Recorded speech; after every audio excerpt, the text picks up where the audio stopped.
And what is the application of the biotech, इसको पढ़ाया था हमने आपको। तो बायोटेक्नोलॉजी की एप्लीकेशंस कंटिन्यू हो रही हैं। बायोटेक के क्या प्रिंसिपल हैं और बायोटेक की क्या प्रोस्पेक्ट्स एंड एप्लीकेशंस हैं, तो हम इस समय प्रोस्पेक्ट्स एंड एप्लीकेशन को लेकर के चल रहे हैं, जिसमें से कुछ एप्लीकेशंस हम आपको पहले पढ़ा चुके हैं। जो हमने एप्लीकेशन आपको पढ़ाई हैं वो एप्लीकेशन थी जेनेटिकली मॉडिफाइड ऑर्गेनिजम्स, यानी ऐसे ऑर्गेनिज्म जिनके जीन को बदल दिया था, यानी उसमें कोई जीन को ट्रांसफर किया गया था, उसके ट्रांसफर करने से वो प्लांट, माइक्रोब, फंजाई और कोई भी ऑर्गेनिज्म मॉडिफाइड हुआ था, तो ऐसे इंडिविजुअल को हम ट्रांसजेनिक इंडिविजुअल कहते हैं, या ट्रांसजेनिक जो भी, अगर वो प्लांट है तो ट्रांसजेनिक प्लांट, माइक्रोब है तो ट्रांसजेनिक माइक्रोब, अगर वो एनिमल है तो ट्रांसजेनिक एनिमल कहते हैं। तो ऐसा जो इंडिविजुअल होगा वो कुछ नए किस्म के फिनोटाइप दे के चलेगा, क्योंकि उसका जो जीनोटाइप है वो हमने बदल दिया है जीन ट्रांसफर करने के बाद। तो जीन ट्रांसफर करने के बाद जिस इंडिविजुअल का फिनोटाइप बदल गया उसको हम ट्रांसजेनिक इंडिविजुअल कह रहे हैं। तो बायोटेक्नोलॉजी का पर्पज ही यही है कि उसका हम जीनोटाइप मॉडिफाई कर दें और जो डिजायर कैरेक्टरिस्टिक है वो ऑब्टेन करें। ये इसका एक पर्सपेक्टिव तो है।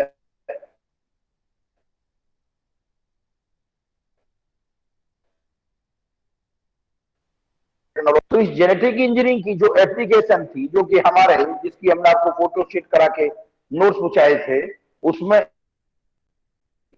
वो थी, एग्जाम्पल थे ओल्ड एनसीईआरटी से, जो जेनेटिकली मॉडिफाइड ऑर्गेनिज्म थे, जिसमें एक था जिसमें हीरोडिन को जो है ट्रांसफर किया गया था ब्रासिका नेपस के अंदर।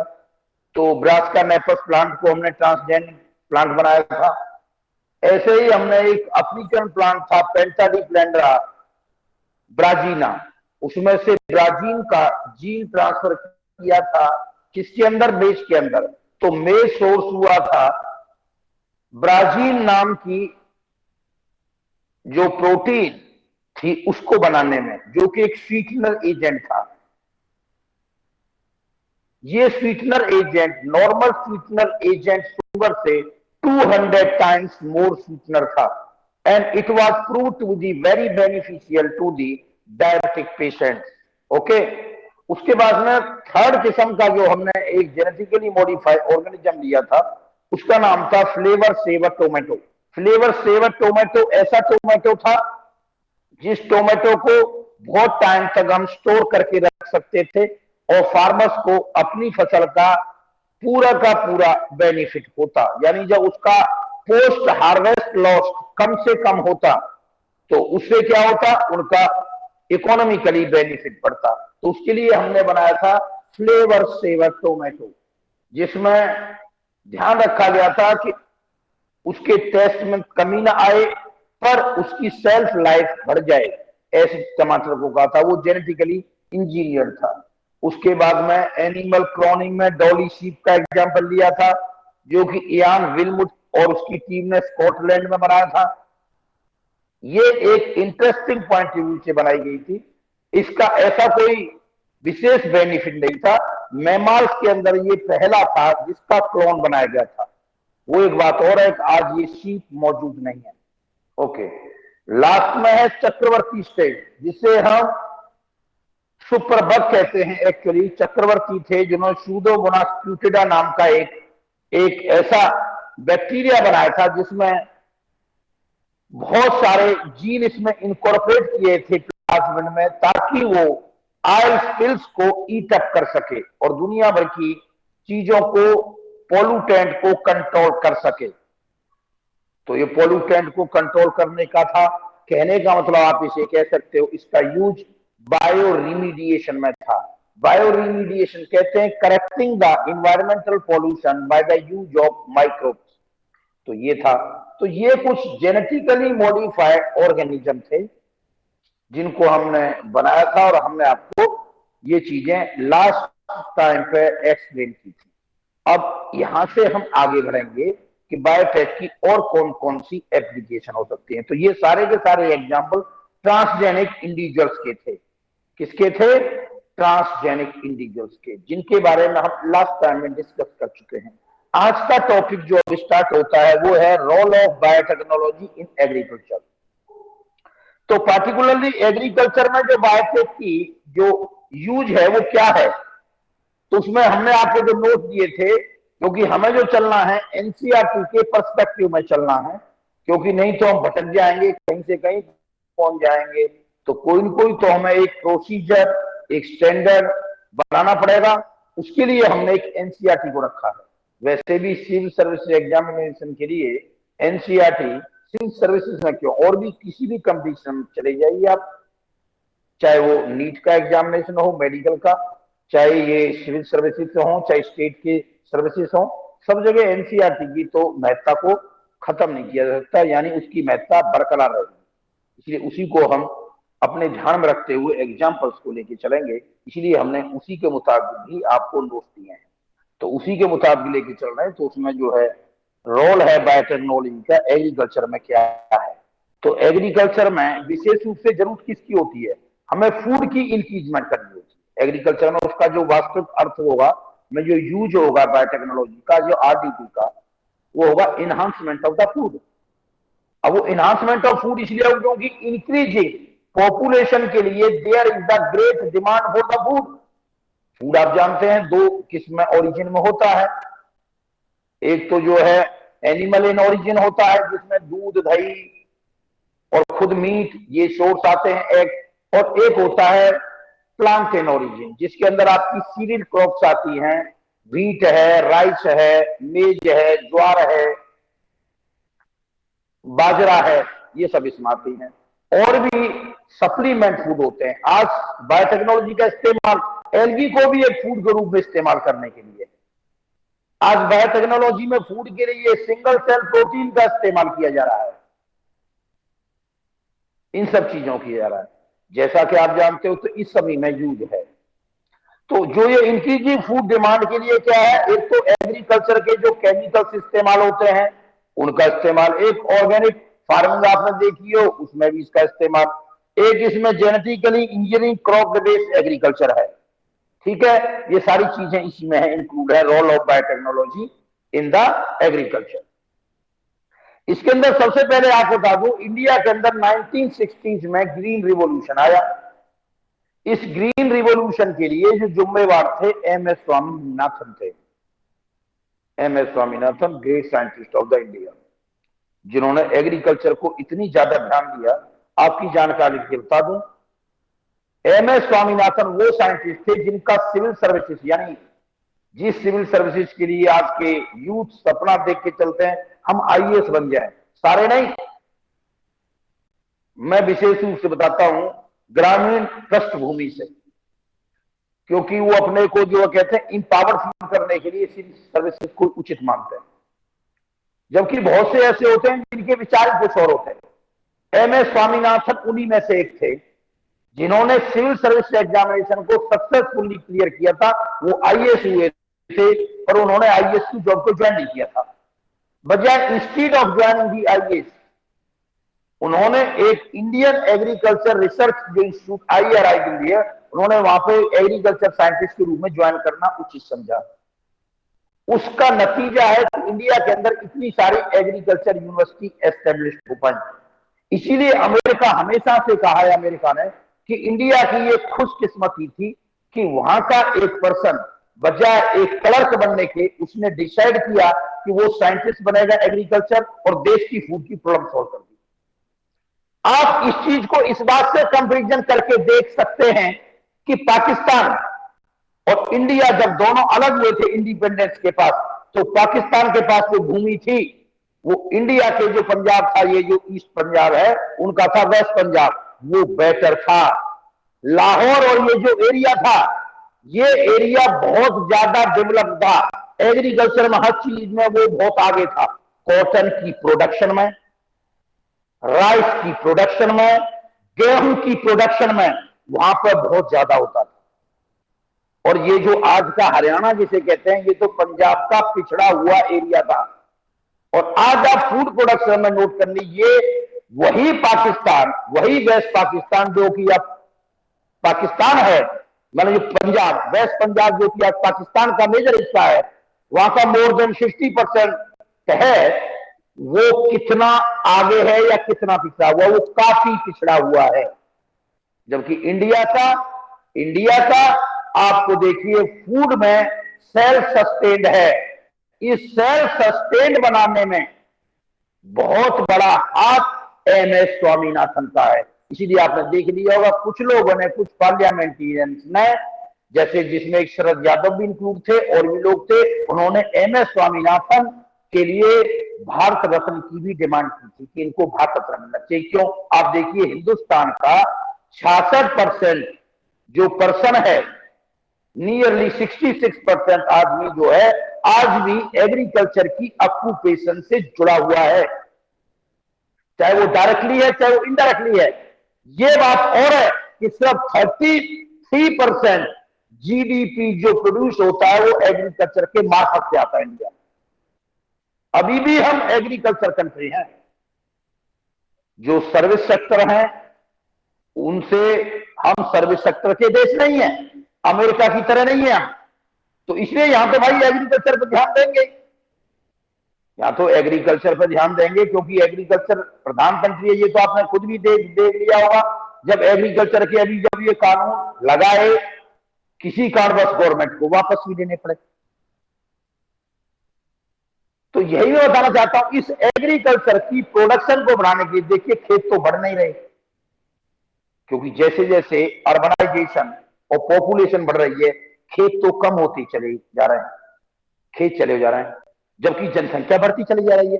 तो आपको फूड की प्रोडक्शन करनी चाहे तो बाहर से मंगाना होगा या यही प्रोड्यूस करना होगा। आज तो हम इतने सफिशिएंट हैं कि मंगाते नहीं है, बल्कि यही प्रोड्यूस करते हैं और बाहर हम भेज देते हैं। तो इस प्रकार जो ये चेंजिंग आया, विशेष रूप से जितना भी चेंज आया ये 1960s में आया। अब ये 1960s के जो डिकेड में ये चेंज था, ट्रिपल और उससे भी मोर देन टाइम्स इंक्रीजमेंट होना, विशेष रूप से व्हीट एंड राइस, इनमें प्रोड्यूस बढ़ा। तो इस प्रोड्यूस का कारण था ग्रीन रिवॉल्यूशन इंडिया में, एग्रीकल्चर की प्रोडक्शन। इसमें था एक ग्रीन रिवॉल्यूशन में दो चीजें सबसे मेन थी। एक तो थी हमने अपनी फार्म प्रैक्टिस को बदल दिया। फार्म प्रैक्टिस में जैसे जो है उसको जो एग्रीकल्चर में जो है फर्टिलाइजर, उन सब का भी बड़ा इस्तेमाल किया, फर्टिलाइजर का बहुत इस्तेमाल किया। इसमें जो क्रॉप जो है पेस्टिसाइड वगैरह का इस्तेमाल किया, इरिगेशन भी काफी अच्छी थी, जैसे विशेष रूप से पंजाब और हरियाणा में। पर साथ साथ में वैरायटी भी इंप्रूव की, वैरायटी यानी जो जेनेटिक इंजीनियर वैरायटी बनाई, वैरायटी। तो दो चीजें थी, एक तो वैरायटी का इंप्रूवमेंट, इंप्रूव दी वैराइटीज, ये जेनेटिक इंजीनियरिंग मेथड से बनाई गई थी। और दूसरा था इसमें क्या था, use of the agrochemical fertilisers and pesticides. पर इन पेस्टिसाइड की खराबत क्या होती है, ये फूड चेन में इकट्ठा हो जाते हैं, यानी वरना के दर, जैसे पेस्टिसाइड का बहुत ज्यादा यूज होना वो एक फूड चेन को डिस्टर्ब करता है, और फूड चेन डिस्टर्ब होने से इकोलॉजिकल बूमरैंग या इको कैटास्ट्रोफ के चांसेस बढ़ जाते हैं। तो इन चांसेस को रिड्यूस करने के लिए, ताकि फर्टिलाइजर्स का इस्तेमाल कम हो और क्रॉप्स जो हैं बिना फर्टिलाइजर के भी ग्रो की जा सके, कम से कम इस्तेमाल हो, या बायो फर्टिलाइजर्स इस्तेमाल हो, और क्रॉप कैसी हो जिसमें इंसेक्टिसाइड का, पेस्टिसाइड का, नेमेटिसाइड का, इनका कम से कम यूज हो। तो उसकी रेस्क्यू के लिए आती है बायोटेक्नोलॉजी, यानी जेनेटिक इंजीनियरिंग। ये है जेनेटिक इंजीनियरिंग का यूज। तो यहां जो ऐसी वैरायटी बनाई गई, उन वैरायटी के कुछ नाम दिए हुए हैं। तो उस समय आपने जेनेटिकली मॉडिफाइड क्रॉप बनाई, ऐसी जो जेनेटिकली मॉडिफाइड क्रॉप थी जिसमें इस्तेमाल किया गया जेनेटिक इंजीनियरिंग का, जिसमें इस्तेमाल किया जेनेटिक इंजीनियरिंग का, तो जेनेटिक इंजीनियरिंग से डिजायर्ड ट्रेट की वैरायटी बनाई। ये डिजायर्ड ट्रेट क्या होते हैं? डिजायर्ड ट्रेट से मतलब है आपको वैरायटी कौन सी बनानी है? आपको वैरायटी बनानी है फॉडर। तो जब फॉडर बनाओगे तो वैरायटी कैसी होनी चाहिए? वो वैरायटी होनी चाहिए कि वो काफी लंबी हो जाए कम टाइम में, और उसकी ब्रांचिंग खूब हो जानी चाहिए, और उस पर लीफी कैरेक्टरिस्टिक बहुत आनी चाहिए, ठीक है, और वहां के स्ट्रेस कंडीशन को बियर जाए। ये तो होगी फॉडर क्रॉप की। मान लो गाय भैंस बकरी उसको चराना है या उसको खिलाना है फॉडर, तो उसका तो डिजायरेबल ट्रेट ये हुआ। अच्छा, अब हम कंपेरिजन करते हैं कि नहीं, अब हम फॉडर की बजाय हम तो सीड क्रॉप को लेके चल रहे हैं ताकि मैक्सिमम हमको ग्रेन मिल सके। ग्रेन में आते हैं सीड में जो व्हीट है, राइस है, तो हम कैसी चाहेंगे? व्हीट के मुताबिक चाहेंगे जिसमें पानी कम से कम देना पड़े, और वो वैरायटी बहुत लंबी ना हो, छोटी हो, पर वो उस पर बहुत सारा मीट प्रोड्यूस हो जाए। तो लंबी के बजाय छोटी हो, कम टाइम पीरियड में हो, द्वार हो। तो इसके लिए सीड क्रॉप के लिए डिजायरेबल ट्रेट क्या हुए? छोटी होना, जल्दी ग्रो करना, ये हुए बजाय स्पीड ऑफ लंबी होने के। लाइकवाइज अगर हम ये देखें जहां हमें पेस्टिसाइड कम से कम, जहां पर हमें बायो फर्टिलाइजर का बहुत इस्तेमाल करना पड़ रहा है, या हमें पेस्ट को कंट्रोल करने की पेस्टिसाइड डालनी पड़ रही है, तो हम ऐसा बनाए पेस्टिसाइड रेजिस्टेंट वैरायटी हो। तो पेस्टिसाइड रेजिस्टेंट वैरायटी का फायदा क्या होगा कि आपको पेस्टिसाइड का कम से कम इस्तेमाल करना पड़ेगा। तो एक तो आपको पैसे बच जाएंगे, दूसरा जो पेस्टिसाइड जो इकोलॉजिकल बूमरैंग काज करता, यानी पानी के साथ बह करके पहुंच जाता और प्रॉब्लम क्रिएट करता फूड चेन के अंदर, उससे भी हम बच जाएंगे। तो इन सब चीजों में ये है कुछ ट्रेट। तो ऐसे ट्रेट में वो कौन कौन से ट्रेट है वो मैंने सीक्वेंस वाइज आपको लिख के दिए थे, उनके बारे में मैं डिस्कस करूंगा। जैसे फॉर एग्जाम्पल इसमें दिया हुआ है कि ऐसी वैरायटी बनानी है आपको जो ट्रांसजेनिक क्रॉप, जो कि स्ट्रेस टॉलरेंट हो। स्ट्रेस टॉलरेंट में है एबायोटिक फैक्टर, जैसे कोल्ड है, कई बार आपने देख लिया होगा बहुत ज्यादा कोल्ड हो जाने से फसल जो है ड्वार्फ ही रह जाती है, या उसका प्रोड्यूस प्रॉपर नहीं हो पाता। इसलिए वो स्ट्रेस टॉलरेंट वैरायटी हो, यानी कोल्ड को बियर कर जाए। कई जगह पर क्या है, हाई टेम्परेचर को बियर कर ले, कई जगह पर सैलिनिटी कंडीशन उसको टॉलरेट कर ले, तो उनको बोला गया है स्ट्रेस टॉलरेंट वैरायटी। दूसरी है insecticide and pesticide resistant variety. Next है ऐसी वैरायटी की प्रोडक्शन करना जिसमें पोस्ट हार्वेस्ट लॉस कम से कम हो। जैसे अभी हमने आपको लास्ट टाइम बताया था जो फ्लेवर सेवर टोमेटो था, ऐसी वैरायटी जिसमें पोस्ट हार्वेस्ट लॉस कम था, क्योंकि फसल आने के बाद वो बहुत दिनों तक उसको हम स्टोर कर सकते थे, तो इमीडिएटली लॉस कम था। ये ऐसी वैरायटी होती है जनरली वेजिटेबल की, क्योंकि आप जानते हो एक बार वेजिटेबल को तोड़ने के बाद पोस्ट हार्वेस्ट लॉस बहुत होता है, 2-3 दिन से ज्यादा आप उसको स्टोर कर नहीं पाते हो, वो बीज ट्रांसपोर्टेशन में ही खराब होने के चांस बन जाते हैं। तो ऐसे जीन ट्रांसफर किए जाए जिससे बहुत टाइम तक, मंथ तक वो जो है खराब ना हो। तो इस प्रकार की वैरायटीज में रोल प्ले हो सकता है बायोटेक का या जेनेटिक इंजीनियरिंग का। ऐसी वैरायटी का प्रोडक्शन करना जिनमें मिनरल्स के कंसंट्रेशन ज्यादा हो। इसका क्या मतलब होता है? जैसे इसमें लिखा हुआ E production of the varieties having increased efficiency of mineral utility, यानी जो भी सॉइल से मिनरल यूज किए जा रहे हैं वो इस्तेमाल हो जाए बड़े एफिशिएंटली वर्क में। जैसे आप कहते हैं ना क्रॉप रोटेशन, एक बार बीट बोली उसके बाद दोबारा जो पल्स बोली, तो वही सॉइल का इनरिचमेंट कंटिन्यू रहा, ऐसी हो। ये ना हो किसी पर्टिकुलर केमिकल की कमी पैदा कर दे, न्यूट्रिएंट की कमी पैदा कर दे। लाइक वाइज इसमें एक बात और बताता हूं आपको मैं, हंगर दो प्रकार का है। एक हंगर होता है जो आप बताओ डायरेक्ट हंगर, जब किसी को खाना नसीब नहीं है, कहते हैं 2 जून की रोटी नसीब नहीं है, तो 2 जून की रोटी न मिलना भी एक हंगर होता है। ऐसा हंगर पूरे वर्ल्ड वाइड बहुत है, अफ्रीका में बहुत है, इंडिया में बहुत है। ऐसा कोई भी शहर अछूता नहीं है वर्ल्ड का जहां पर ऐसा हंगर ना हो। दूसरा हंगर होता है हिडन हंगर।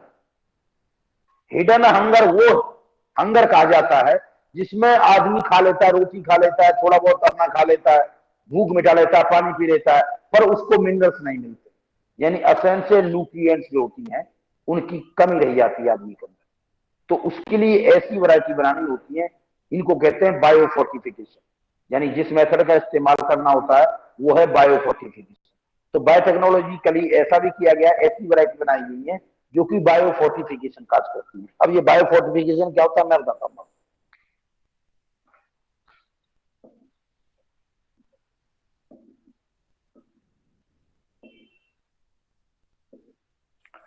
बायोफोर्टिफिकेशन में मिनरल, न्यूट्रिएंट्स, विटामिन की कंसंट्रेशन बढ़ जाती है किसी एक पार्टिकुलर क्रॉप के अंदर। जैसे एक क्रॉप है एटलस 66,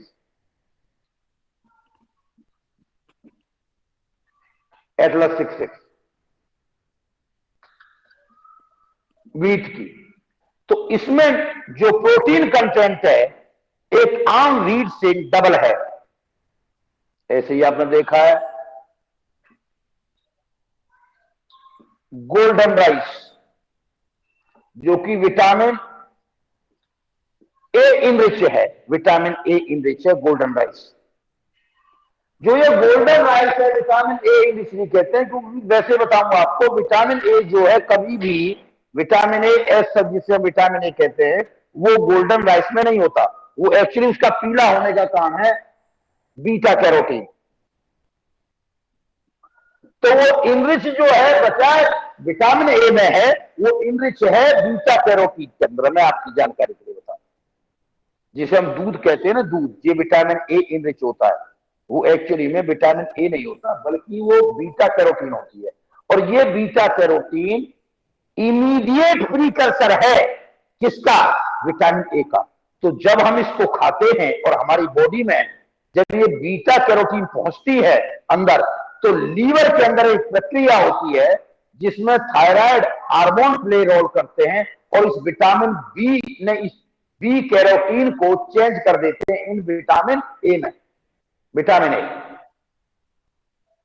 तो बीटा कैरोटीन इमीडिएट प्रीकर्सर है। अरे भाई लाइट चली गई है बच्चों, हेलो, मेरी आवाज आ रही है? जी सर। अभी आपको ये ब्लैंक दिखाई रहा होगा, देख, है ना, बोर्ड ब्लैंक दिखाई दे रहा है। बेटा ऐसा है 10 मिनट, आप 5 मिनट इसको रोक लीजिए, 5 मिनट में चालू कर दूंगा मैं, ठीक है? Okay sir. Okay sir. नीचे जाकर के मुझे नीचे जाकर के जनरेटर ऑन करना है ना? आप 5 मिनट रोक लीजिए बस। Okay sir. Okay sir. Okay sir. 5 minute बेटा बस। ये सब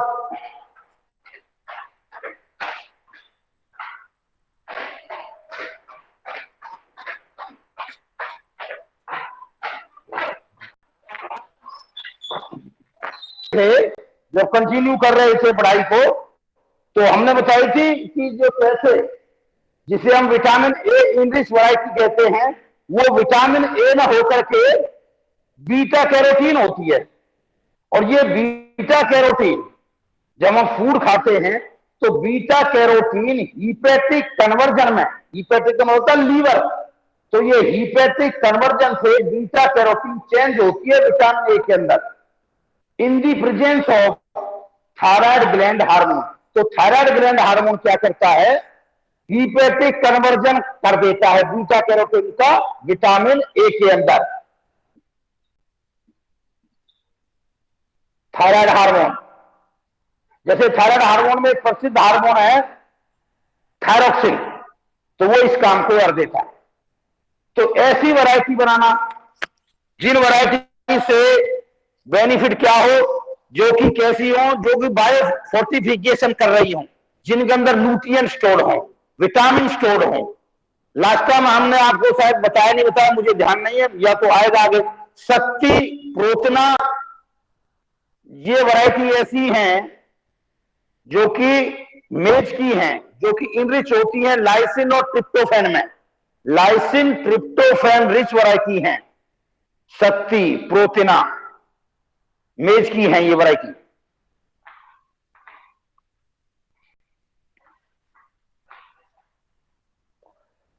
बहुत सी वैरायटी है जो कि आप बताऊं, स्वामीनाथन और उसकी टीम ने इंडिया में बनाई हुई थी एग्रीकल्चर को इंप्रूव करने के लिए, जिसमें सरवती सोनारा 64, कल्याण सोना, ये हैं। IR8 वैरायटी जो है, ताइचुंग नेटिव वैरायटी, ये सब वीट की हैं। जगन्नाथ वीट की है, IR8 वीट की है, ये सब वैरायटी। इन सब में जो जेनेटिक इंजीनियरिंग का इंड्यूस म्यूटेशन का यूज किया गया है, तो ये है वैरायटी।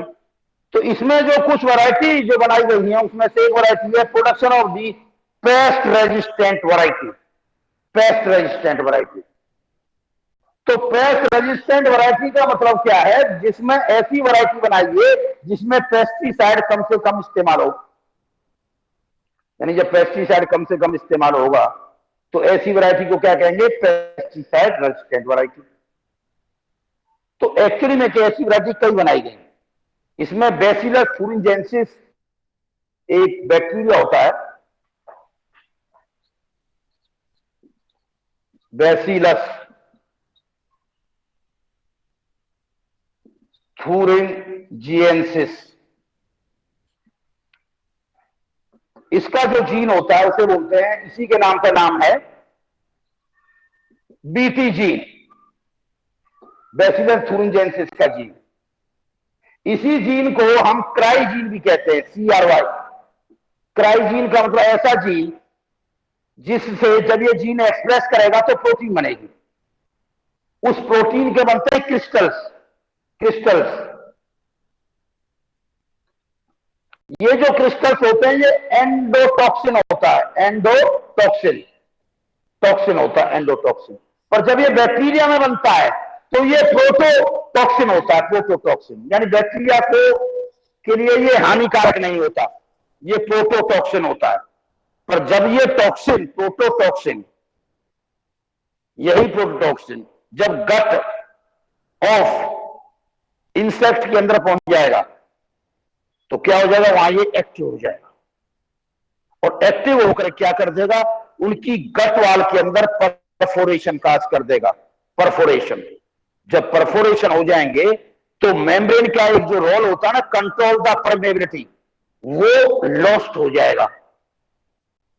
उस कंट्रोल का लॉस्ट होने से, परमेबिलिटी कंट्रोल लॉस्ट होने से उसकी डेथ हो जाएगी, डेथ हो जाएगी। तो इंसेक्ट ऐसे प्लांट को खाने से परहेज करेगा जिसके अंदर में बीटी का जीन हो। तो आपको क्या करना पड़ा, आपको पेस्टिसाइड का यूज नहीं करना पड़ेगा। तो ऐसी क्रॉप बना करके आप रिलीज कर दें तो ऐसी क्रॉप को बीटी नाम से बोला जाएगा। जैसे BT cotton, BT rice, BT मेज, बीटी सोयाबीन, इस नाम की क्रॉप है, बहुत सारी हैं। BT tomato, BT sugarcane, BT brinjal, ऐसी वैरायटी बनाई गई है।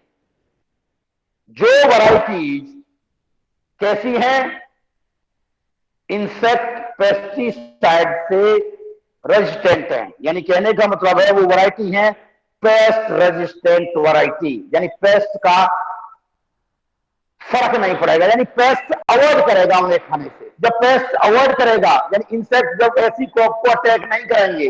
क्यों नहीं अटैक करेंगे, अगर ऐसी क्रॉप को वो अटैक करते हैं, बीटी कॉटन को, बीटी मेज को, बीटी सोयाबीन को, तो क्या होगा, ऐसी क्रॉप के अंदर से क्या होगा, एक टॉक्सिन निकलेगा, और वो टॉक्सिन जब इंसेक्ट के पेट में जाएगा तो वो उसके लिए पॉइजन का काम करेगा और वो मर जाएगा। जब मर जाएगा तो क्यों उस पर अटैक करेगा, तो आपने क्या किया, पेस्टिसाइड भी नहीं गिरी और क्रॉप आपकी बच गई, क्रॉप बच गई यानी आपको फायदा हो गया। तो ऐसे क्रॉप दुनिया भर की बनाई गई हैं, जैसे बीटी कॉटन, इसमें से एक पार्टिकुलर जीन था, बैसिलस thuringiensis से ट्रांसफर किया था। जो ये बैसिलस का जीन होता है, बीटी का जीन, इस जीन की जो प्रॉपर्टी है ये इंसेक्ट ग्रुप स्पेसिफिक है। इंसेक्ट ग्रुप स्पेसिफिक का क्या मतलब होता है, क्योंकि इंसेक्ट जो होता है एक ये क्लास होती है आर्थ्रोपोडा में, इसमें दुनिया भर के ऑर्डर होते हैं, जैसे ऑर्थोप्टेरा, हेमिप्टेरा, लेपिडोप्टेरा, दुनिया भर के ऑर्डर होते हैं। तो अलग अलग ऑर्डर्स के लिए, कोलियोप्टेरा, अलग अलग के लिए अलग अलग किस्म का जीन होता है। जैसे कहीं होगा cry 1, cry 2, cry 1A, cry AB2, ऐसे हैं ये।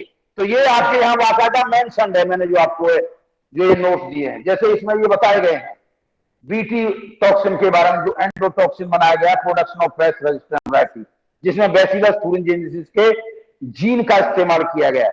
जीन का क्यों, क्योंकि जब कभी जीन एक्सप्रेस करता है, जीन का मतलब क्या होता है, डीएनए, ये आपको पहले ही बता चुके हम। डीएनए से क्या बनता है, आरएनए, ट्रांसक्रिप्शन से, और ट्रांसलेशन से क्या बनता है, प्रोटीन। तो जब कभी जीन एक्सप्रेस करता है तो प्रोटीन बनती है। वो प्रोटीन यहां पर क्या है, टॉक्सिन है, एंडोटॉक्सिन है। किसके लिए है, इंसेक्ट के लिए है, तो उसको यहां ट्रांसफर किया गया, इसलिए BT toxin is the present. Okay, तो इसमें भाई ये बीटी टॉक्सिन जितने हैं इंसेक्ट ग्रुप स्पेसिफिक हैं, बहुत सारे हैं, जिनको हमने क्राइजीन नाम दिया है।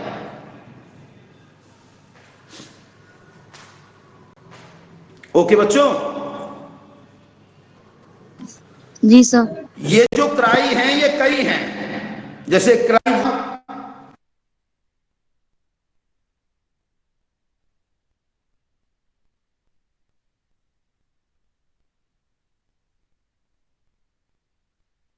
सर आवाज नहीं आ रही। सर आपकी आवाज नहीं आ रही है।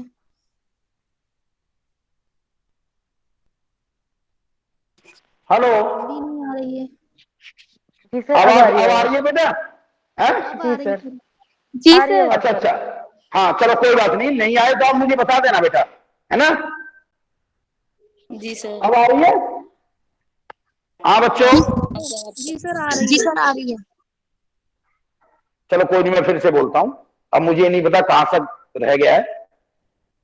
अच्छा, हम बात कर रहे थे, हाँ ओके, हम बात कर रहे थे कि ये जो बीटी जो जीन था, क्योंकि बैसिलस thuringiensis बैक्टीरिया से लिया गया था, तो इसका नाम क्या होगा, बीटी। ओके, क्योंकि जब ये जीन एक्सप्रेस करता था तो जो प्रोटीन बनती थी, उस प्रोटीन के क्रिस्टल्स बनते थे, और वो क्रिस्टल्स पॉइजन थे।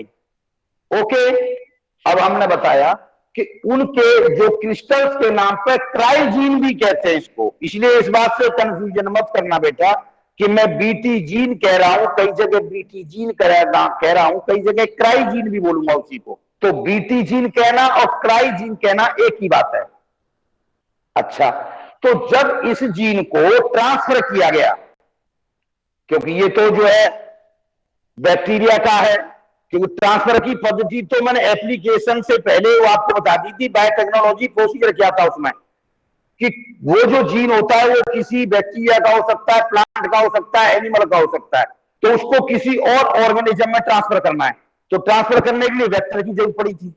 कईयों में वेक्टर लेस ट्रांसफर किया गया। तो आप ये मान के चले अब कि उसको हमने, चाहे तो आप ये मान लीजिए टीआई प्लाज्मिड के थ्रू ट्रांसफर किया था। अब ये बार बार नहीं बोल के बताएंगे कैसे ट्रांसफर किया था, सिंपली ये कहेंगे इस जीन को, बीटी वाले जीन को मान लो हमने ट्रांसफर कर दिया, किसमें, राइस में भी कर सकते हैं, दुनिया भर की क्रॉप है उसमें कर सकते हैं, पर कौन सा बीटी का जीन ट्रांसफर करेंगे ये डिपेंड करेगा कि कौन सी क्रॉप को कौन सा इंसेक्ट ज्यादा खा रहा है। मान लीजिए हमने ट्रांसफर किया क्राई 1 का जीन, जो कॉर्न बोरर से अफेक्ट कर रहा है मेज को, कॉर्न बोरर, तो वहां हम जो क्राई का जीन ट्रांसफर करेंगे वो क्राई 1AB है। इसमें लिखा हुआ है पहला क्राई 1AB, क्राई 1AB। जब इस जीन को ट्रांसफर करेंगे तो European corn borer resistant variety बनेगी। लाइकवाइज आप देखिए, जब क्राई 2AB ट्रांसफर करें, क्राई 2AB, जब ये जीन ट्रांसफर करें हम ये वाला, तो आप देखिए इसमें अपने नोट खोलिए, इसमें लिखा हुआ है cotton ball worm resistant variety बनेगी। यानी कॉटन बॉल वर्म इस पर अटैक नहीं कर पाएगा, कपास की फसल को रेजिस्टेंट बना जाएगा ये वाला जीन ट्रांसफर। तो वहां नहीं, यहां से जो क्रॉप लाओगे, ऐसे ही दुनिया भर की हैं। जैसे एक है BT sugar cane, BT sugar cane, BT sugar cane में क्राई 1 जीन को यूज किया गया है। एक बीटी पोटैटो है, उसमें क्राई 3 जीन को इस्तेमाल किया गया है। एक यूरोपियन कॉर्न बोरर है बीटी मेज के अंदर, वहां पर क्राई 2 का इस्तेमाल किया गया है। यानी थोड़ा थोड़ा सा जीन में अंतर होता है, उसको ट्रांसफर करते हैं। तो ये बात लिखी हुई, ये सिर्फ आपको याद करना है, समझने की ऐसी कोई चीज नहीं है इसमें।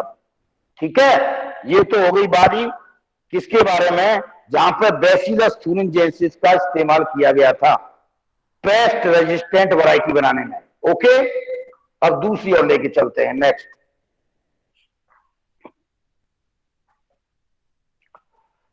क्रॉप के अंदर जो है नीमाटोड, नीमाटोड भी बहुत ज्यादा इंजरी काज करते हैं फसल को।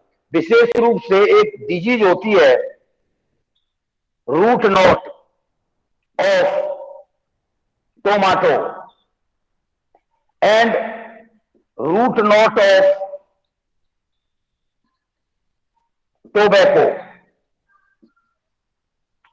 यानी रूट के अंदर गांठ सी बन जाती है, रूट के अंदर गांठ बन जाती है।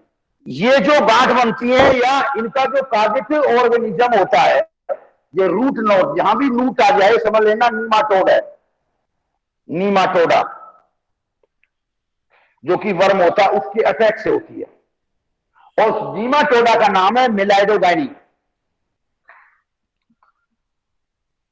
मिलोइडोगाइनी। ये देखिए आप इसमें लिखा हुआ है मिलोइडोगाइनी इनकॉग्निटा, ये टोबैको प्लांट को अफेक्ट कर रहा है।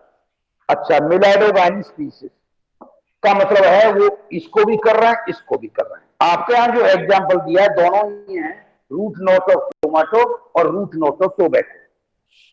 मिलाइडोगाइनी इनकॉग्निटा जो यहां पे एग्जांपल दिया वो काट करता है root knot of tobacco, tobacco plant, tobacco plant में। उससे क्या होता है, टोबैको की प्रोडक्शन कम हो जाती है। तो इस प्रोडक्शन को कम करने का उपाय क्या था, एक तो नेमेटिसाइडर का इस्तेमाल किया जाए। अच्छा, जब हम अगर ऐसे निमेटिसाइडल का इस्तेमाल करेंगे, वर्मीसाइड का इस्तेमाल करेंगे, तो वही जो हमने आपसे पहले कही थी इकोलॉजिकल बूमरैंग काज कर सकती है। फसल में खेत में होने के कारण जो है पानी के थ्रू जाकर के फूड चेन भी डिस्टर्ब हो सकती है, यानी इकोलॉजिकल बूमरैंग काज हो सकती है। तो उसका आंसर कहां है, बायोटेक के अंदर। तो बायोटेक में क्या किया गया कि हम ये करेंगे कोशिश कि रूट नोट जिसके कारण काज होती है मिलाइडोगाइनी के कारण, वो मिलाइडोगाइनी अटैक ही ना करे टोबैको को या टोमेटो को, तो हमारी फसल बच जाएगी। तो उसके लिए स्ट्रेटेजी क्या है, वो अवॉइड कब करेगा, जब अगर वो ऐसे टोबैको को अटैक करे खाने के लिए जाए, और खाने के लिए अटैक करने के बाद खुद मर जाए, तो अपने आप नहीं खाएगा, हमारी क्रॉप बच जाएगी। तो उसमें जिस टेक्निक का इस्तेमाल किया गया बायोटेक्नोलॉजी का, उसे आरएनए इंटरफेरेंस टेक्निक कहते हैं। उस टेक्निक को कहते हैं, उस टेक्निक को क्या कहते हैं, आरएनए इंटरफेरेंस टेक्निक।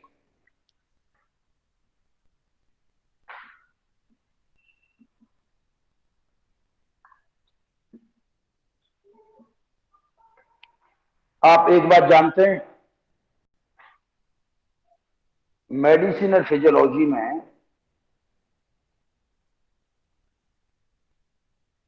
दो बाप बेटे हुए हैं। एक का नाम है अर्थर कोरेनबर्ग और एक का नाम है रोजर कोरेनबर्ग। अर्थर कोरेनबर्ग, अर्थर कोरेनबर्ग का मतलब है ए कॉर्नबर्ग और एक है आर कॉर्नबर्ग।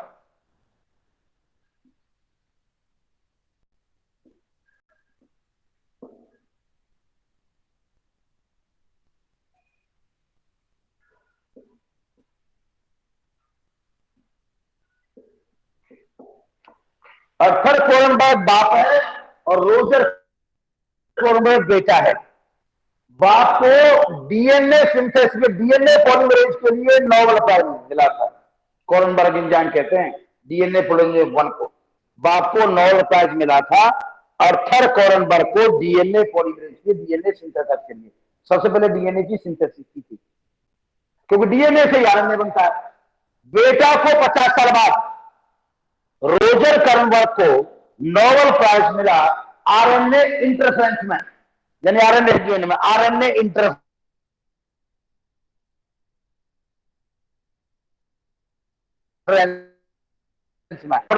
बताने का मकसद कि देखिए दोनों बाप बेटे। तो उसको जो मिला था रोजर कोरेनबर्ग को नोबेल आरएनए इंटरफेरेंस में मिला था। तो वो आरएनए इंटरफेरेंस क्या है? क्योंकि आप एक बात देख लीजिए, जब कभी डीएनए से डीएनए बनता है और डीएनए से आरएनए बनता है और उस आरएनए से फिर बनती है प्रोटीन। जिस आरएनए का डायरेक्टली यूज होता है मैसेंजर आरएनए कहते हैं। उसको क्या कहते हैं? Messenger RNA. उसको कहते हैं मैसेंजर आरएनए। जिस आरएनए का इस्तेमाल होता है प्रोटीन बनाने में, उसको हम मैसेंजर आरएनए कहते हैं, जिसकी सीक्वेंस पड़ी जाती है। या इंटरफेरेंस कैसे हो सकता है? इस आरएनए को आप साइलेंस कर दें। कैसे साइलेंस कर दें? क्योंकि इसकी जो सेंस है, इसकी सेंस इस्तेमाल हो रही है प्रोटीन बनाने में।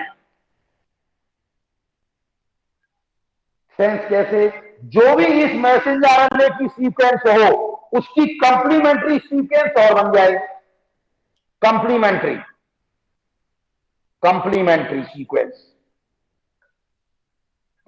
तो कंप्लीमेंट्री सीक्वेंस होने दोनों में क्या हो जाएगी? क्रिकेट या वाटसन पेयरिंग से ए पेयर विद यू और जी पेयर विद सी पेयरिंग होने से क्या होगा? ये अपना काम कर नहीं सकता।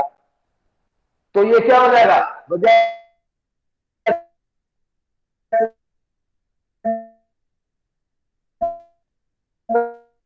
क्योंकि मैसेंजर आरएनए कौन है? Sense RNA.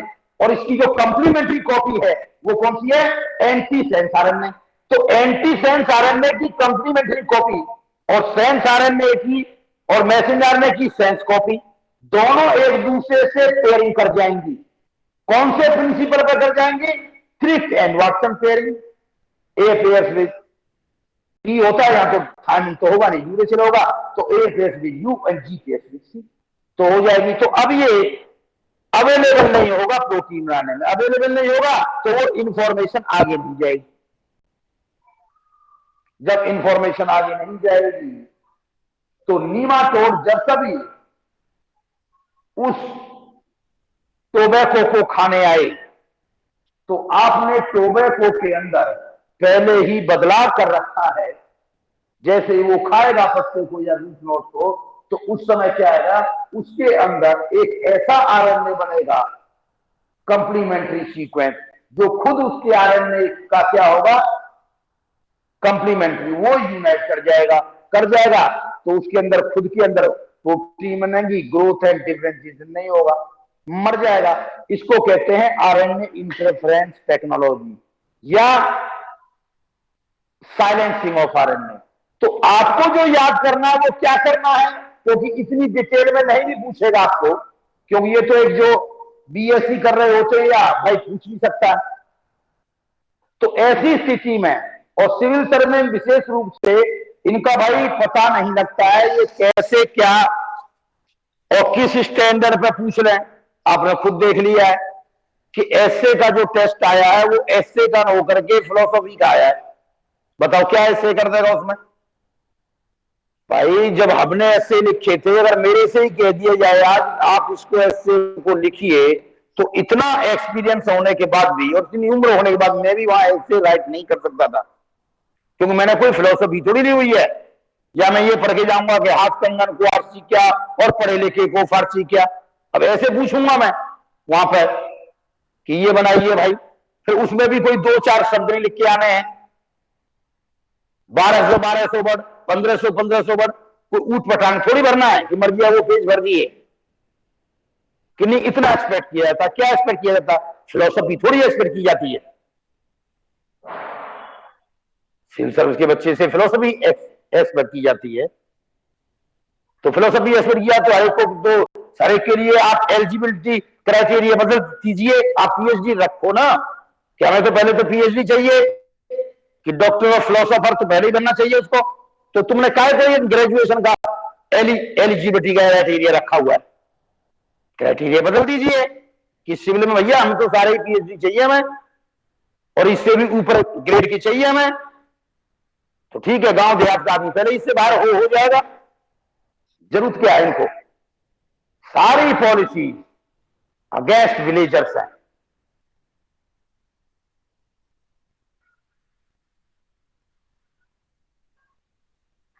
तो भाई वही वाली बात है। तो बेटा पता नहीं लगता कि वो किस प्रकार क्वेश्चन पूछ लेगा, इसलिए मैं थोड़ा मैं समझाने की कोशिश कर रहा था।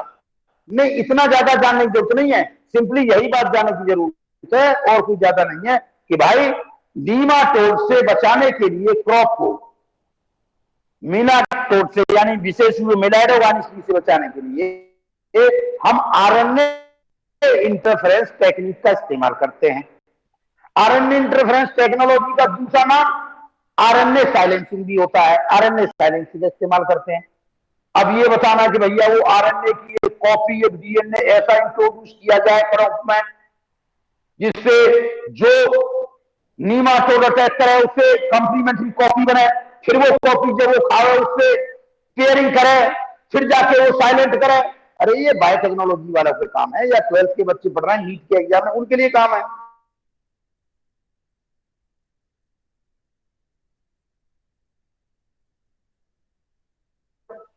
वाइडली स्टडी किया था तुम्हारा सिविल सर्विस का एग्जामिनेशन, तो उसमें मैंने देखे थे क्वेश्चन बड़े अजीब थे बायोटेक्नोलॉजी में, इसमें इसलिए ये पढ़ा रहा हूं भाई। इसलिए मैंने आपको ये चीजें पढ़ने के लिए नोट दिए हुए हैं। अगर आपको, क्यों कईयों को बड़ी दिक्कतें होंगी समझने में, क्योंकि हर बच्चा जो है बायोलॉजी बैकग्राउंड से नहीं है और रेयरली होगा कोई भी होगा तो, और जो होगा ना उसको भी दिक्कत है, मैं जानता हूं।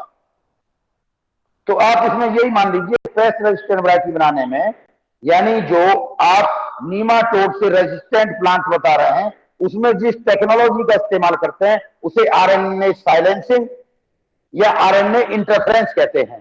ठीक है, ये आप जान लीजिए। इसमें तो बहुत ज्यादा बता रखी होगी, इसमें जो है उसको भेजने के लिए कैसे भेजा गया है, ट्रांसपोजोन का इस्तेमाल किया है या रेट्रो ट्रांसपोजोन का इस्तेमाल किया है। तो रेट्रो ट्रांसपोजोन ट्रांसपोजोन क्या होते हैं, इनकी एक डेफिनेशन नोट करिए बस, छोटी छोटी सी। ट्रांसपोजोन का मतलब होता है ऐसे डीएनए मॉलिक्यूल जो एक जगह से लीव करके दूसरी जगह पहुंच जाए, यानी वो उनका कोई पार्टनर ठिकाना नहीं होता।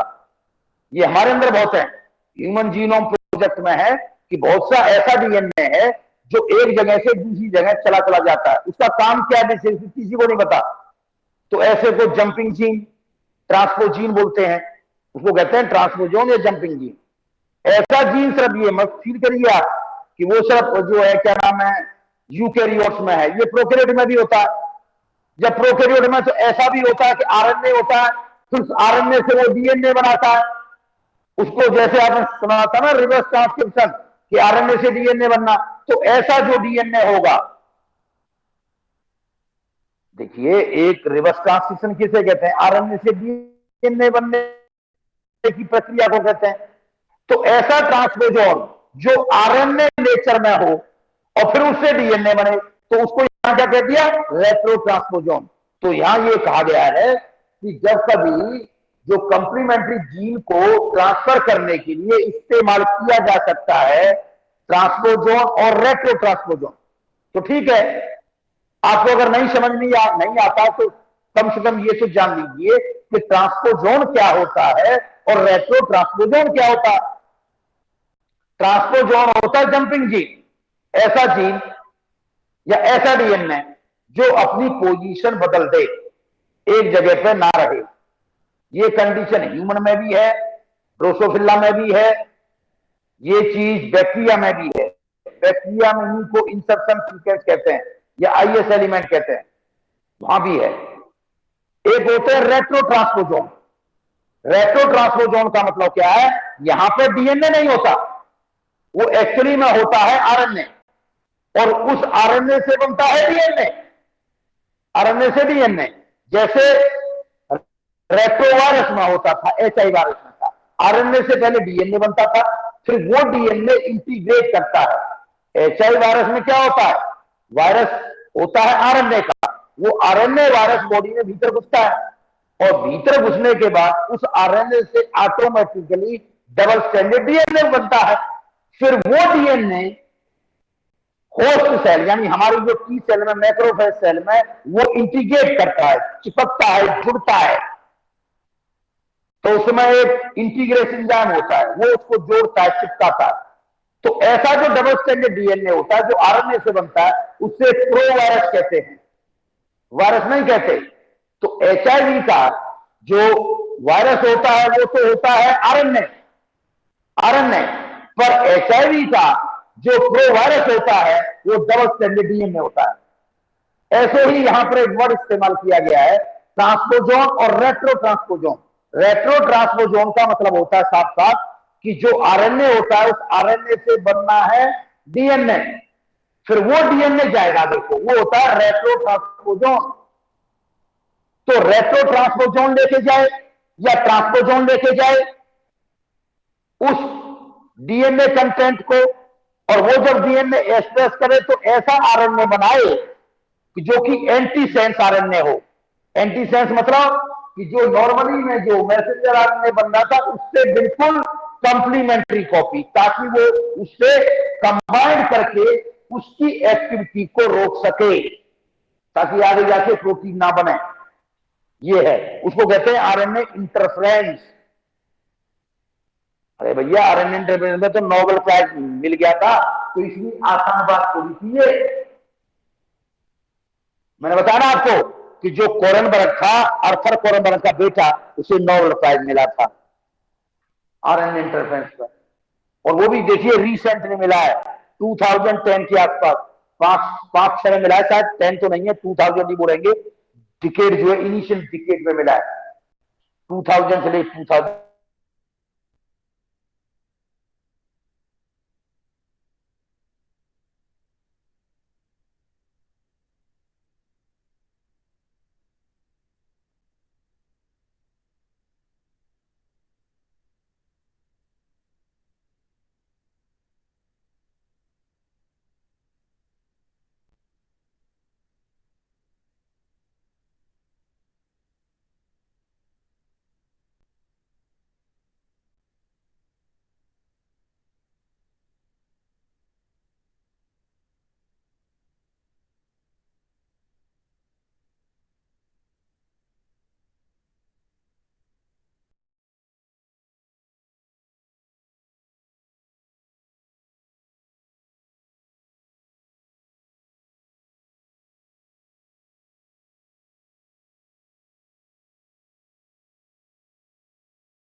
आज पूरे इंडिया में देख लीजिए, इंडिया में पूरे वर्ल्ड में देख लीजिए बायोटेक का यूज और बायोलॉजिकल साइंस का यूज, ये तो वैक्सीन में यूज है। तो जो आरडीटी का इस्तेमाल होता है, ऐसी जो वैक्सीन प्रोड्यूस होती है ना, 3rd generation vaccine, 4th generation vaccine कहते हैं, बायोटेक के थ्रू जो हो रही है पैदा वैक्सीन, एक तो वैक्सीन है, एक बहुत से थेरेप्यूटिक ड्रग्स बनाई गई हैं, थेरेप्यूटिक ड्रग्स, ऐसी ड्रग्स जो इस्तेमाल होती हैं। जैसे मैं आपको बताऊं 1995 में, 1995 में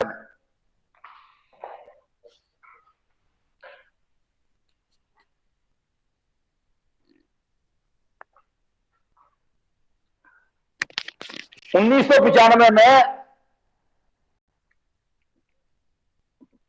ट्यूमर नेक्रोसिस फैक्टर, जैसे कि नाम बताया गया, ट्यूमर नेक्रोसिस फैक्टर का मतलब होता है जो ट्यूमर को खत्म कर दे,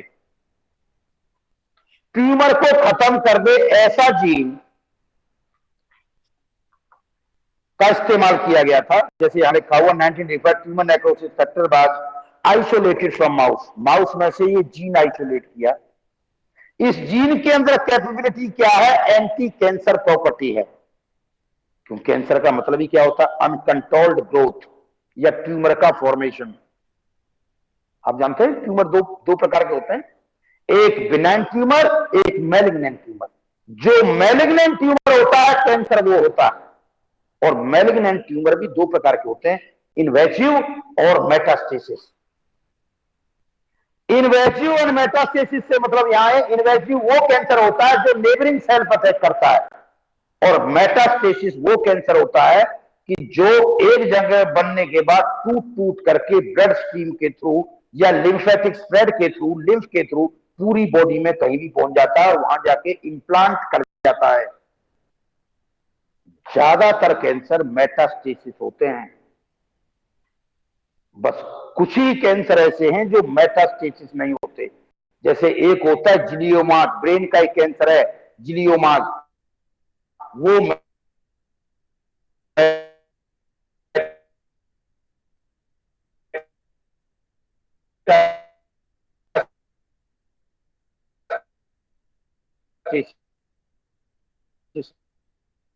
नहीं होता,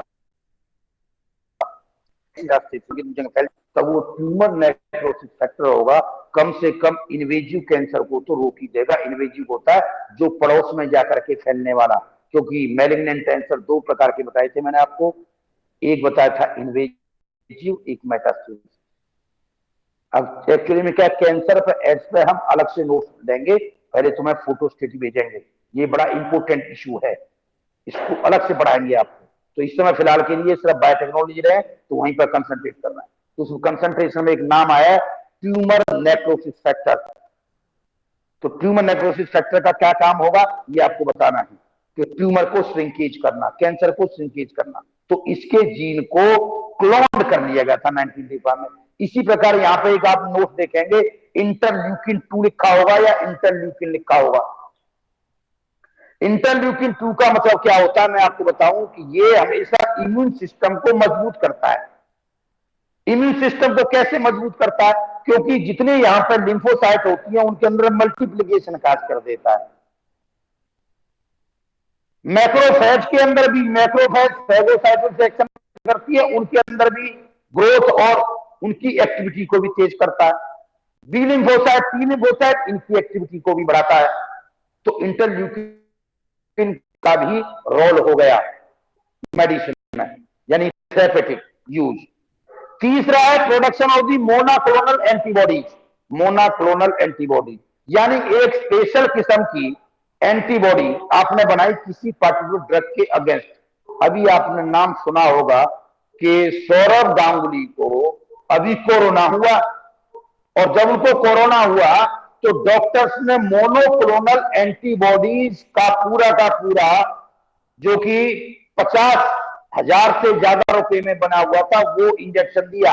उसमें ये इंजेक्शन नहीं दिया था जो आपको वैक्सीन का इंजेक्शन रहा कोवैक्सीन का, नहीं, उन्हें मोनोक्लोनल एंटीबॉडी दी गई थी, यानी कंसंट्रेटेड वो एंटीबॉडी जो किसी पार्टिकुलर डिजीज के अगेंस्ट बनाई गई है। ऐसी टेक्नोलॉजी को कहते हैं हाइब्रिडोमा टेक्नोलॉजी। ये बायोटेक का इश्यू होता है, हाइब्रिडोमा टेक्नोलॉजी से बनती है। अब ये टेक्नोलॉजी क्या है, तो ये भी एक नई बात आ जाएगी, फिर एक प्रॉब्लमेटिक इश्यू चालू हो जाएगा। इसमें कैंसर सेल होती हैं जिन्हें कहते हैं माइलोमा सेल्स, और एक दूसरी सेल होती हैं बी लिम्फोसाइट्स। बी लिम्फोसाइट का सोर्स है स्प्लीन। जैसे आपने कोई चाहे तो चूहा लिया चाहे रैबिट लिया, उसमें एक पार्टिकुलर डिजीज के अगेंस्ट एंटीजन को इंट्रोड्यूस कर दिया,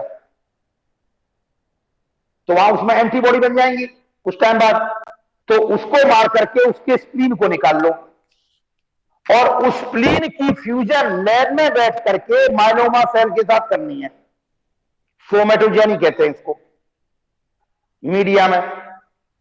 तो माइलोमा सेल का काम क्या होता है, these are starve to death. जिस मीडिया में ग्रो किया जाएगा, अगर उन्हें न्यूट्रिशन नहीं मिलेगा तो कैंसर सेल मर जाएंगी।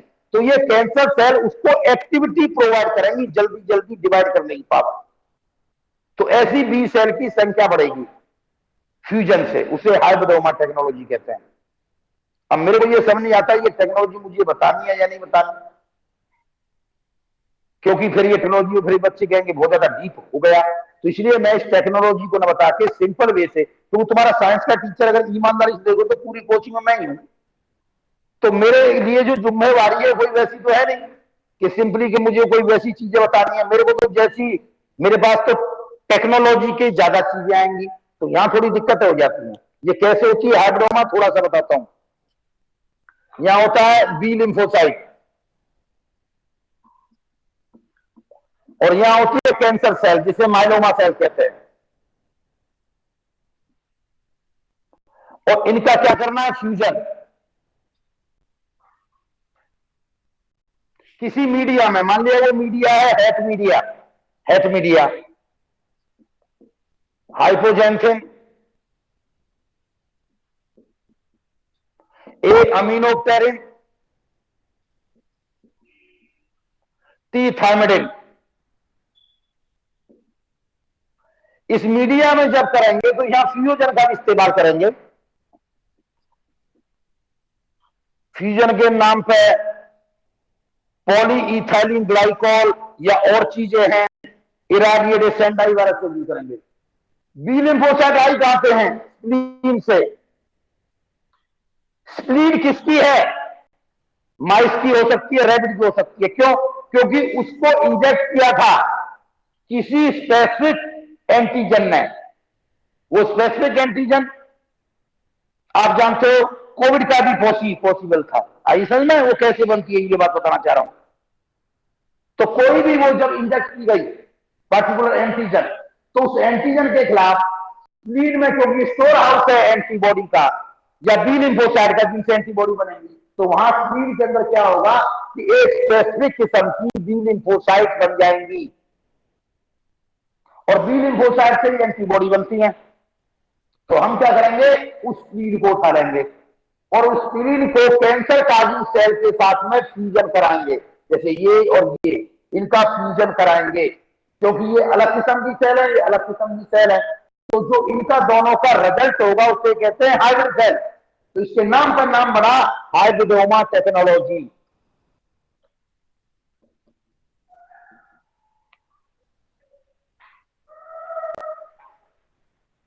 तो ऐसी जो हाइब्रिडोमा टेक्नोलॉजी से बनी, तो उसमें जो कैंसर सेल होंगी, जो कैंसर सेल जब मीडिया में कर रहे हैं, जब मीडिया को हटा देंगे तो कैंसर सेल ऐसे मर जाएंगी, स्टार्ट टू डेथ। तो जो ये फ्यूजन के बाद जो बनेगी, ऐसी बी लिम्फोसाइट के अंदर मल्टीप्लिकेशन की पावर ज्यादा होगी, रैपिडिटी, क्योंकि कैंसर सेल में रैपिडिटी होती है। तो इनमें रैपिडिटी और सेल डिवीजन होगी, रैपिड होना, मल्टीप्लिकेशन करना, तो उससे एक किस्म की एंटीबॉडी बनेगी ऐसी सेल से। तो ऐसी सेल को हम क्या कहते हैं, मोनोक्लोनल। मोनोक्लोनल क्यों, एक सी एंटीबॉडी, क्योंकि बी लिम्फोसाइट से एंटीबॉडी बनती है, तो ये होती है मोनोक्लोनल एंटीबॉडी। तो ऐसी मोनोक्लोनल एंटीबॉडी का इस्तेमाल किया जाता है। तो जो भी ये वीआईपी होते हैं, बड़े बड़े वीआईपी, भाई बीसीसीआई की प्रेसिडेंट है, वो वीआईपी है, इससे बड़ा और वीआईपी कौन होगा? या प्रेसिडेंट होते हैं, जैसे प्रेसिडेंट के नाम पे वो था अमेरिका में जो ट्रंप को भी हुआ था कोरोना, तो उसको भी मोनोक्लोनल एंटीबॉडी दी गई थी। ये जो मोनोक्लोनल एंटीबॉडी बनती है, ये हाइब्रिडोमा टेक्नोलॉजी से बनती है। ये यूज आपके में दिया हुआ है इसके अंदर, ये देखिए, production of the monoclonal antibody by the hybridoma technology. ऐसी एंटीबॉडी को एबजैन भी कहते हैं। एबजैन क्यों कहते हैं? ये किसी चीज को, इंजाइम का काम होता है किसी को तोड़ना, यानी किसी इंजाइमेटिक रिएक्शन को प्रोसीड करना, इंजाइमेटिक स्टेप को काम करना, किसी इंजाइमेटिक रिएक्शन को प्रोसीड करना। ऐसी एंटीबॉडी जिनके अंदर इंजाइमेटिक प्रॉपर्टी है, एबी का मतलब antibody, such antibody which possesses the catalytic property, catalytic enzymatic property is known as abzyme. तो मोनोक्लोनल एंटीबॉडी को एबजाइम भी कहते हैं। एबजाइम, एबजाइम ये लिखिए, एबजाइम्स। एब का मतलब एंटीबॉडी, जाइम का मतलब कैटालिटिक एंड इंजाइमेटिक। तो ये जो मोनोक्लोनल एंटीबॉडी है, ये एक किस्म की एबजाइम भी है। आगे बात समझ में? तो इनका एक प्रोडक्शन होता है, एक मेन चीज होती है। ऐसे ही दुनिया भर के कॉमर्शियली इंपोर्टेंट प्रोडक्ट बनाए गए हैं। जैसे एक है रिकॉम्बिनेंट टीपीए, जिन्हें ब्लड क्लॉट डिजोल्वर कहते हैं। ऐसे ही एक इंसुलिन, आप जानते हो इंसुलिन एक ऐसा हार्मोन है जो कि ब्लड शुगर लेवल को कंट्रोल करने के लिए रिक्वायर्ड होता है। डायबिटिक पेशेंट को इंसुलिन का इंजेक्शन लेना पड़ता है, बहुत से लोगों को। तो ऐसा इंसुलिन की प्रोडक्शन के लिए बैक्टीरिया को यूज करते हैं। और वो बैक्टीरिया कौन सा होता है? हमारी बॉडी में मिलने वाला, अंदर इंटेस्टाइन मिलने वाला एस्कर्सिया कोली। तो एस्कर्सिया कोली में इसका जीन भेजा जाएगा, और वो जीन जब उसमें ट्रांसफर कर देंगे ई कोलाई में, तो वो ई कोलाई क्या करेगी? खुद इंसुलिन प्रोडक्शन चालू कर देगी। तो ऐसी इंसुलिन जो कि है ह्यूमन की, पर फैक्ट्री के रूप में यूज कर रहे हैं बैक्टीरिया को, ऐसी इंसुलिन को कहते हैं ह्यूमुलिन। क्या कहते हैं? ह्यूमुलिन, ह्यूमन की इंसुलिन, ह्यूमुलिन। तो ह्यूमुलिन जो एंटीबॉडी है, ह्यूमुलिन जो एक अपने आप में प्रोटीन है, पर ये प्रोटीन हार्मोनल रोल प्ले कर रही है, यानी हार्मोन का काम कर रही है प्रोटीन। इसकी दो चेन होती है, A chain and B chain. A chain में 21 अमीनो एसिड होते हैं, बी चेन में जो है 30 अमीनो एसिड होते हैं। दो चेन की बनी होती है, ये सिंपल नहीं है। पर अभी हमने जो आपसे कहा, इनके दोनों जीन को उसमें भेज दो, इंसुलिन के जीन को बैक्टीरिया में, और बैक्टीरिया फैक्ट्री रूप में प्रोड्यूस करना चालू कर देगा। तो ऐसे प्रोडक्शन को हम कहते हैं ह्यूमुलिन प्रोडक्शन। क्या ये इतना सिंपल है? इतना सिंपल नहीं है, ये क्वाइट टिपिकल है, ये क्वाइट टिपिकल है।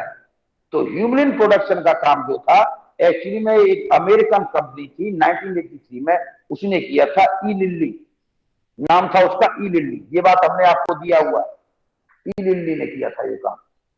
तो उसने जो अपना ये काम किया था, ई लिल्ली ने जो ह्यूमुलिन प्रोडक्शन का किया था, उसने क्योंकि कॉम्प्लिकेशन को खत्म करने के लिए ए जीन को अलग से उसने किया था, बी जीन को अलग से किया था, जो है ट्रांसफर। उसके बाद दोनों को फिर एक्सट्रैक्ट किया था, फिर उनको खुद लैब में बैठ करके जोड़ा था, और जोड़ करके इंसुलिन बनाया था। वो था ह्यूमुलिन प्रोडक्शन। इसको आप पढ़ लेना, अगर ज्यादा डिफिकल्टी आएगी तो आप बता देंगे, आपके लिए इतना सफिशिएंट है। हाँ, एक बात आप जानना चाहो तो इसमें एक सी पेप्टाइड का नाम दिया हुआ है। सी पेप्टाइड का मतलब क्या है? जब इंसुलिन को बनाने की बारी आई तो एक प्रॉब्लम क्या थी, उसमें एक्स्ट्रा स्ट्रेच ऑफ पेप्टाइड बने थे, उनको रिमूवल करना था। तो ये रिमूवल करना ही एक बहुत बड़ी प्रॉब्लम थी। तो उस काम को किया था इसने, इलिली कंपनी अमेरिकन थी, उसने इसका सॉल्यूशन निकाला था, इसलिए ह्यूमलिन प्रोडक्शन का एक एग्जांपल दिया हुआ है। एक ऐसा ह्यूमलिन एक ही नहीं है, दुनिया भर के प्रोडक्शन किए हुए हैं, जैसे ब्लड क्लॉटिंग फैक्टर्स बनाए हुए हैं, प्रोटीन सी बनाई हुई है, सोमेटोस्टेटिन बनाए हुए हैं, वैक्सीन में यूज तो आपने देख ही लिया है। हेपेटाइटिस बी वैक्सीन को बनाने के लिए ईस्ट का यूज किया हुआ है। आपको बताऊं, जितने वैक्सीन टेस्ट होते हैं, वैक्सीन सेफ्टी टेस्ट, वो ट्रांसजेनिक माइस पे किए जाते हैं। 99% वैक्सीन सेफ्टी टेस्ट के लिए ट्रांसजेनिक माइस का इस्तेमाल करते हैं। अब इससे आगे की फर्दर पढ़ाई बेटा हम अगले दिन करेंगे, क्योंकि मेरा 6:30 बजे से नेक्स्ट क्लास भी है। तो जेनेटिक ह्यूमन इंसुलिन का बता दिया मैंने। अब जीन थेरेपी और मॉलिक्यूलर डायग्नोसिस और बायो पेटेंट का एक दिन का काम रह गया बैठे का। पीछे ये application recombinant DNA product, microbe कौन कौन से कहाँ इस्तेमाल होते हैं, ये सब मैंने पीछे दिए हुए हैं। ये सिंपली आपको पढ़ने से याद हो जाएंगे कि किस बायोटेक्नोलॉजिकल प्रोडक्ट का कहाँ इस्तेमाल होता है। Okay, thank you very much. बाकी जो एप्लीकेशन दी हुई आप खुद वो पढ़ लेना पीछे। Thank you sir. Thank you sir.